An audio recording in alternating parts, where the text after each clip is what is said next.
want something really creepy? How about a night locked in here? Pop-up Halloween store in a creepy lot? Awesome. Booyah! Yeah, guys, how are you doing? Doing Good. great. How are you? I'm great, thanks. It's thanks very much for speaking to me, and congratulations on the film. It's a lot of fun. So I mean, obviously, something tells me that even though I had so much fun with the film, you had even more fun. It just looked like you had so much fun with the film. Is that true, or was it a complete nightmare? And it just looked so much fun, and it was just a complete nightmare to get filmed in kind of that scenario. Yeah, no, it was really fun, especially because we could just kind of play with all like the merchandise in the store the whole time we were recording, and that was really cool. Yeah, it was really fun because also backstage me, Donovan, and Dylan, we were just like playing like video games, and we were just having like a great time. Like it was really fun. Mm-hmm. And what about from a director's perspective? And obviously, it was your debut film as well. So I mean, that must have applied quite a bit more pressure at the same time, no? Yeah, I mean, I'm so happy to hear that they've had fun, and a lot of people have said that about the shoot. You know, we had a really good kind of culture on set, I feel like. But no, I would say it's the hardest thing I've ever done. You know, I mean, you know, it's definitely my first film. It's definitely had all the challenges of a indie feature. You know, we were trying to really punch above our weight and do as much as we could with the budget, but we had all those limitations. I've never heard making a film being easy, you know. So I don't want to whine too much. But yeah, we had a fair amount of production challenges. But I'd say we had an amazing attitude on set from all of the cast, from the crew. I feel like we were all on the same page on the type of film we were making, you know, which was a fun film. Yeah. And I think a lot of people enjoyed that process and enjoyed just, you know, it's like a lot of stuff you work on is very serious, or it's this or it's that, you know, and this was the spirit of this was pure fun. And that was, I mean, obviously, yeah, you said that it's a fun film. I mean, obviously, for a lot of, especially younger people, it's going to be kind of a gateway into horror movies, no? I'm quite curious, David, first of all, from a director's perspective, were there any kind of touchstones that were inspiration for you for this film? And then also for the cast members, I mean, obviously you're fairly young, but I'm guessing you've seen quite a few horror films that you're not supposed to. So what was kind of your gateway? I'm interested. What was your kind of gateway into horror as well at the same time? So first of all, David, what was kind of the touchstones for you for this specific kind of gateway into horror? Yeah, this was interesting because I have a lot of, you know, classic films and classic horror films I liked growing up and pulled from on this. But I was also really trying to nail, because by design, we were trying to make a PG, family-friendly adventure Halloween movie. I was also trying to just put myself in my 10-year-old shoes. You know, what you know, and when I was 10 years old, it was like the heyday of Blockbuster and, you know, renting a scary movie and have a slumber party and staying up too late. And you know, I was just trying to channel some of that mentality. But I was certainly, I mean, I was looking at, me and the DP, Andy Kugler, spent a lot of time looking at films like the 1982 Poltergeist, right, the Goonies, the original Halloween, Gremlins. There's so many, kind of E.T. I mean, we were trying to hit those classic family, you know, movie, as well as some of the staples in the genre of that era. You know, I felt like even though it's a present day film, the script, everything about it had this kind of throwback charm to it. And so I wanted to lean into that with the style. And I felt like that's a style we could lean into at the budget level. You know, this was never going to be a CGI extravaganza or anything. And I wanted to play with some of those old school techniques. And really that's what I enjoy anyway. You know, I'd much rather see a man in a monster suit than a computer generated monster any day of the year, you know. So definitely. Yeah. I imagine, I mean, those old school films probably were maybe before your time, Donovan and Jaiden. So what were kind of your roots into the horror? I mean, I know you've both actually done stuff in the horror genre before, and I think you've been in Chapel Wait series, and also what was the two sentence horror stories. So you've both kind of done stuff in this horror genre. But what was actually your introduction to horror, if you will? So I hadn't seen too many horror films when I was younger, but my parents started showing me like really old horror films like, The Birds, Psycho, and Right. I really like those. And I've seen a lot more like lately, like, It, um, Annabelle, all of those horror films. Uh-huh. But I like to make like short horror films with my sisters, Right. like just for fun, and that's really fun for me. Jaden? Um, when I was little, my mom and my aunt showed me the Gremlins for the first time, and that I'm not a huge fan of horror films. Like I haven't watched all of them. I mean, I enjoyed them, but like that was the first kind of PG sort of like horror movie that I actually watched. Because at the time it did scare me because the little monsters. But after that, like at any time I wanted to watch a horror movie, like when I was older, like I would always want to watch it because one of the first movies I watched was Gremlins, like horror wise. Brilliant. And then obviously something I wanted to talk about is that this was produced directly in official partnership with Spirit Halloween, no? So I need you to help me out a little bit because you probably tell by my accent that I'm not from over there. So I've never stepped foot in one of those stores. Are all of the kind of the creatures that we see in the film, are they all kind of things that they sell in the store, or are they all things from your imagination, David? Yeah, I mean, it's interesting. And I think it's worth noting here just the origin story of this whole project. The writer Billy Bates was inspired by the Spirit Halloween store, and her kind of her kids' infatuation. And in America, Spirit Halloween is a chain; it's a seasonal chain, and so they will move into a retail space temporarily for the season, Right. and sometimes, and they've kind of, I think their fan base likes the fact that a lot of times they're in some sort of old, abandoned retail space, or a, maybe a mall that hasn't seen a lot of action, and it'll get the Spirit Halloween. So there's a joke that they haunt stores, or they haunt a space. So I think that played into her original script, and her kids. Billy's Australian, so and she's told me Halloween's not huge in Australia, but coming to America, moving to America, and raising a family. Her kids had this big infatuation with that store.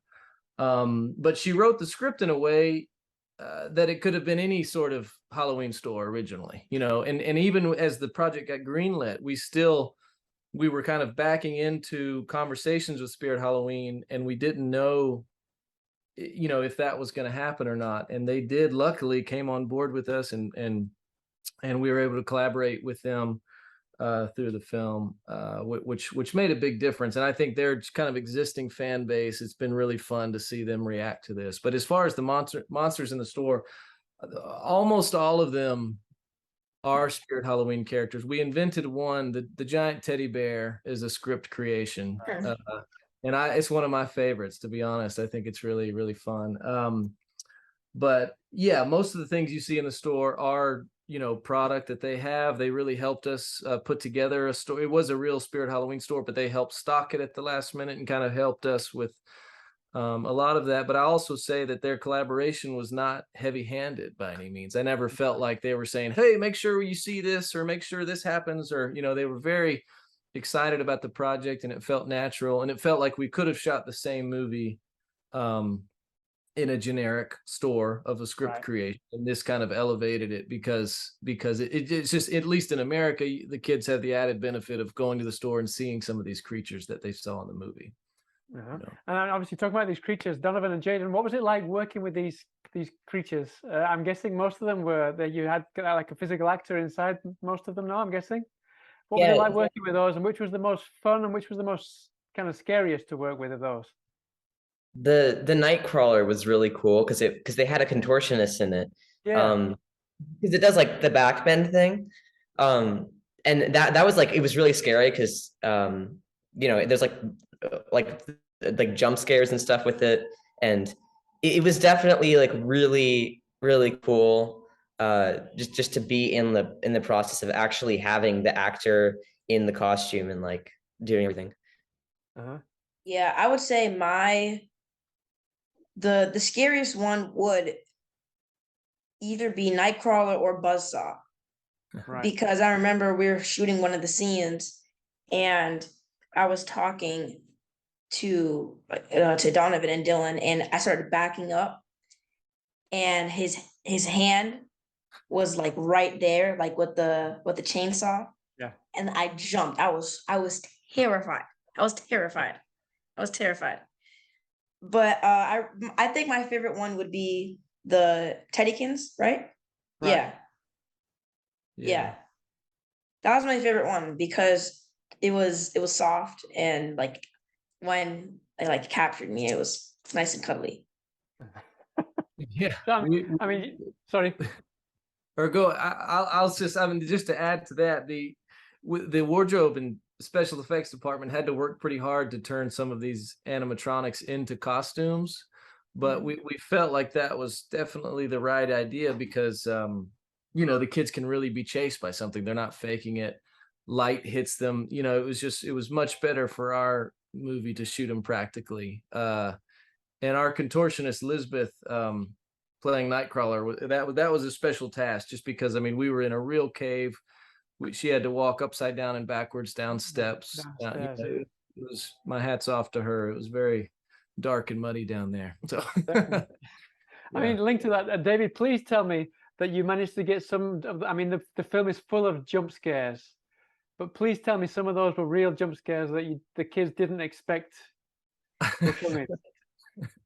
Did that ever happen? I think it happened a few times. Definitely on take one. We tried to keep some of those surprises throughout. And it was funny just because we worked so much in that store at a very low light level. It's very dark and things were always moving around. So I know I backed into monsters a few times that I didn't think were there and got pretty scared. And I'm pretty sure I saw the kids do that too. So yeah, definitely like shooting inside a Halloween, you know, haunted house or something.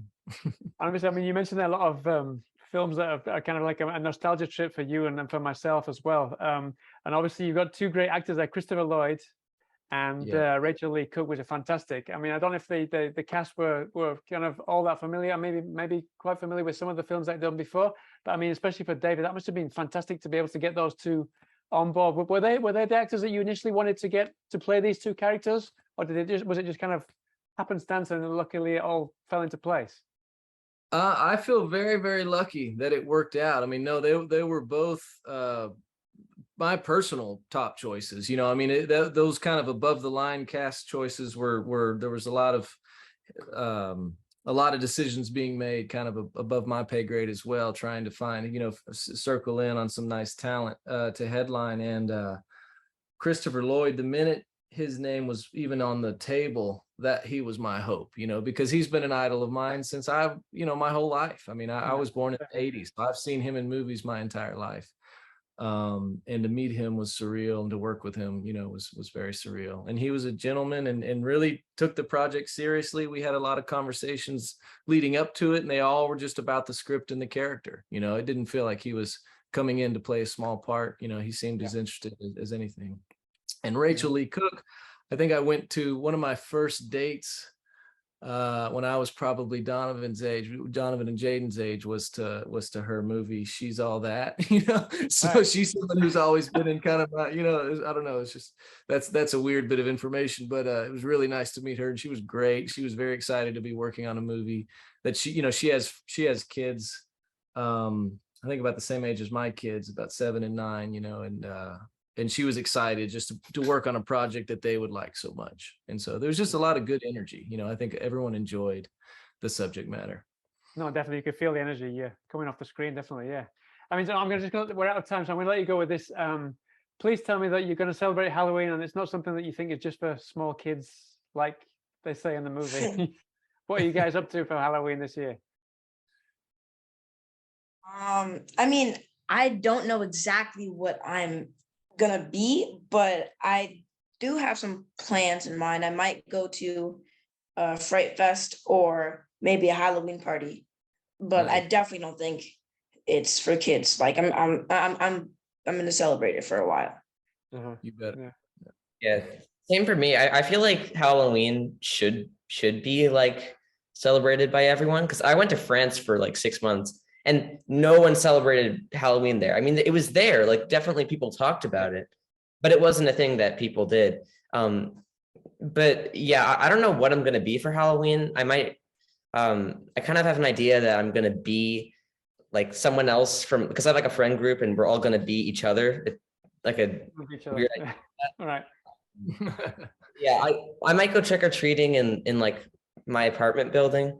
But yeah, other than that, I don't really have that many plans. And what about David, the biggest kids in the room?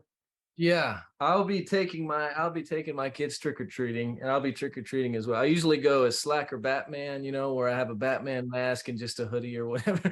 I know my daughter, my 4-year-old, is definitely going as Joni in the movie, the last scene of the movie where she's the princess with the corpse bride makeup. Right. She wants to do that. She was real inspired. So that's brilliant.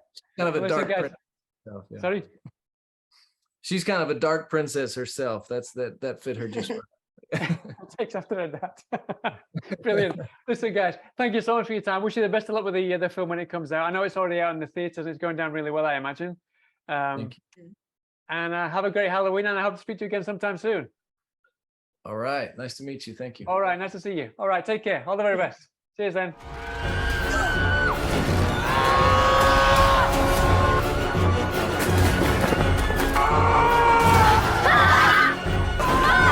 Ah!